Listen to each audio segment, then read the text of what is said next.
Aujourd'hui, on constate que l'université est un lieu où malheureusement continuent de proliférer des discours d'extrême droite, où l'augmentation des frais d'inscription pour les étudiants étrangers mettent à mal les promesses d'inclusion, de vivre ensemble et d'émancipation.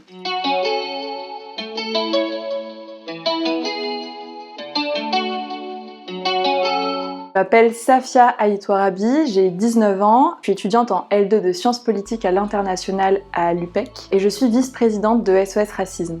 SOS Racisme, c'est une association qui a été créée en 1984 dans un contexte particulier, celui de la montée de l'extrême droite, de l'impunité des crimes racistes, et dans un contexte où une grande partie de la jeunesse française, notamment descendants d'immigrés, était à la conquête d'une égalité effective. SOS Racisme a été créé notamment par des étudiants de l'Université Paris-Est Créteil et de Villetaneuse. Aujourd'hui, SOS Racisme, c'est une association antiraciste présente sur tout le territoire français à travers des comités locaux qui y sont présents dans les plus grandes villes, mais aussi dans les facultés. C'est aussi une association qui s'organise autour de deux pôles majoritaires, celui de l'éducation populaire, qui vise à rendre accessible la lutte antiraciste aux plus jeunes, en intervenant dans les collèges, les lycées, parfois les universités, mais aussi dans les associations de jeunesse, les MJC, etc. Mais aussi autour d'un pôle juridique qui vise à apporter assistance aux victimes d'agressions racistes, d'insultes et de propos racistes et de discrimination raciale. La couleur de peau, le nom de famille, l'origine réelle ou supposée sont encore des motifs de discrimination raciale à la recherche de logement ou d'emploi. Encore aujourd'hui, pour outrepasser le tabou autour de la discrimination raciale, on a besoin de cette journée du 21 mars, journée internationale de lutte contre les discriminations raciales, pour traiter d'un sujet qui concerne aussi les étudiants,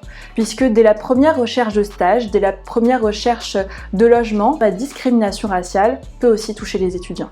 La semaine d'éducation et d'action contre le racisme et l'antisémitisme est une semaine qui a été créée en 1988 à la demande de SOS Racisme pour démocratiser l'accès à la lutte antiraciste aux plus jeunes. C'est une semaine qui vient juste après cette journée de lutte contre les discriminations raciales, cette journée du 21 mars. Aujourd'hui, des acteurs comme SOS Racisme et la FAGE veulent faire en sorte que cette semaine de l'éducation et d'action contre le racisme puisse prendre place dans les universités, notamment à travers des ateliers, des moments de dialogue, des conférences et même des expositions. Cette année, cette semaine prendra place à partir du lundi 22 mars et pourra s'étaler jusqu'au mois d'avril. Donc ce sera à vous de pouvoir soutenir et participer aux événements qui prendront place dans vos facultés.